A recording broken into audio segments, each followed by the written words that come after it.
America में नवंबर 2004 का election America की हिस्ट्री का सबसे इम्पोर्टेंट इलेक्शन था। इलेक्शन के दो उम्मीदवार जॉर्ज बुश, जॉन केरी दोनों ही यहाँ वादे करके इलेक्शन कैंपेन चला रहे थे कि हम जल्द ही 9/11 के मास्टरमाइंड ओसामा बिन लादेन को पकड़ लेंगे। मगर इलेक्शन के ठीक 4 दिन पहले अमेरिकी न्यूज में ओसामा बिन लादेन की एक वीडियो चलाई जाती है, जिसमें ओसामा बिन लादेन पहले से ज्यादा खुले अंदाज में 9/11 अटैक की जिम्मेदारी लेता हुआ दिखाई दिया जाता है। इस वीडियो के जरिए पूरी दुनिया और अमेरिका को यहाँ दिखाना चाहता था कि दुनिया का मोस्ट वांटेड आदमी अपने आप को कैसे सुरक्षित महसूस कर रहा है। जहाँ ओसामा बिन लादेन के वीडियो ने अमेरिका में तहलका मचा रखा था, वहीं वर्जीनिया में मौजूद CIA हेडक्वार्टर में बिन लादेन को ढूंढने के लिए जो टास्क फोर्स बनाई गई थी, उसकी हर लीड ठंडी पड़ चुकी थी। अब CIA के लिए यह सिचुएशन बहुत फ्रस्ट्रेट थी, क्योंकि बिन लादेन वीडियो टेप के जरिए CIA का मजाक उड़ा रहा था। उसी लादेन को CIA 3 साल पहले पकड़ने के बहुत करीब थी, मगर सफलता उनके हाथ नहीं लगी। 9/11 के एक महीने बाद CIA ने अफगानिस्तान पे हमला करके अलकायदा के फाइटर्स को अफगानिस्तान के टोरा बोरा में धकेल दिया था। इसमें भी CIA को कोई सफलता हाथ नहीं लगी, मगर 20 आतंकवादी पकड़े गए। अभी भी CIA यहाँ नहीं जानती थी कि 20 आतंकवादियों में से एक आतंकवादी ऐसा भी है जो बिन लादेन को पकड़ने के लिए CIA का रास्ता खोल सकता है। यहाँ मोहम्मद अल खतानी था, जो पकड़े जाने से पहले CIA के लिए नया नाम था। उसने बताया कि वहाँ अफगानिस्तान में फैल्कॉन के शिकार के लिए आया है। जब CIA ने उसके फिंगरप्रिंट मैच किए तो वहाँ मैच हो गई। 9/11 से कुछ हफ्ते पहले किसी ने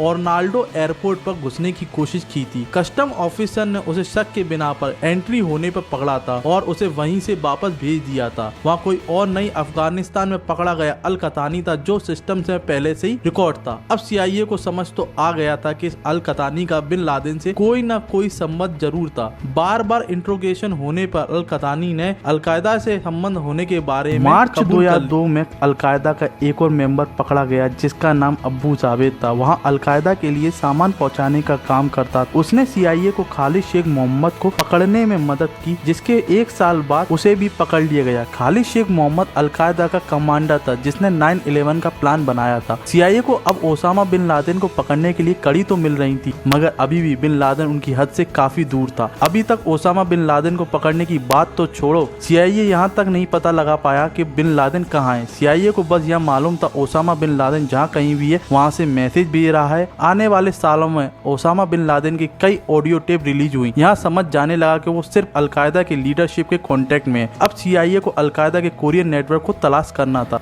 जनवरी 2004 में सिक्योरिटी फोर्सेस ने हसन कुर्ग नामक आतंकवादी को पकड़ा, जिसके पास से ओसामा बिन लादेन का लेटर मिला। उसने इंट्रोगेशन के दौरान बताया कि Abu Ahmed Osama bin Laden का पर्सनल कोरियर मैन है। वहीं अल खतानी ने CIA को बताया कि 9/11 अटैक से 2 महीने पहले खालिद शेख मोहम्मद ने उसे अबू अहमद अल क्वायदी से मिलवाया था, जो मेंबर ऑफ अल कायदा कंप्यूटर एक्सपर्ट था, जिसने अल खतानी को ट्रेनिंग दी थी। अब CIA का सारा फोकस अब्बू अहमद पर लग गया। अब CIA को उसके बारे में अलग अलग जानकारी मिलना शुरू हो गई।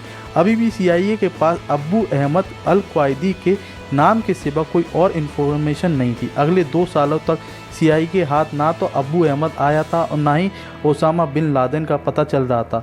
2007 में CIA को अब्बू अहमद के बारे में खबर मिली, जिसमें CIA को पता चला अब्बू अहमद का असली नाम इब्राहिम अहमद है, जो एक पाकिस्तानी है जिसकी फैमिली कुवैत शिफ्ट हो गई है। 3 साल बाद जून 2010 में इतनी नज़र रखने पर CIA को एक फ़ोन कॉल पर शक हुआ, जो आपस में अरबिक और पिश्तो भाषा में बात कर रहे थे, जिसमें से एक शख्स ने बताया, मैं वही हूँ जिसके साथ मैं पहले रहता था। इस बात से CIA को शक हुआ कि इनमें से कोई एक शख्स अब्बू अहमद है। इसके अलावा यह आदमी अपनी लोकेशन को छुपाने के लिए हर घंटे अपना फ़ोन स्विच ऑफ रखता था।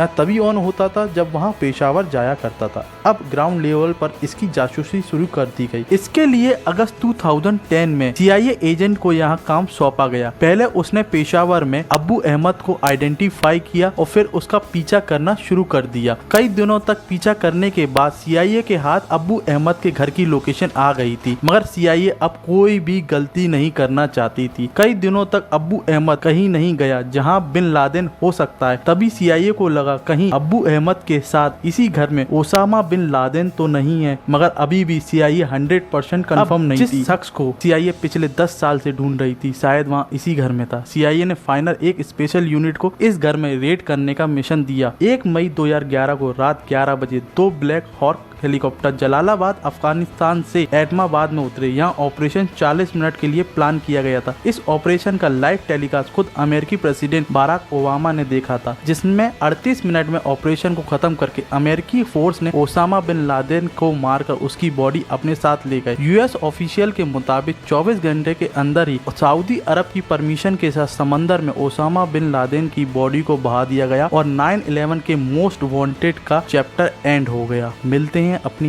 नेक्स्ट वीडियो में।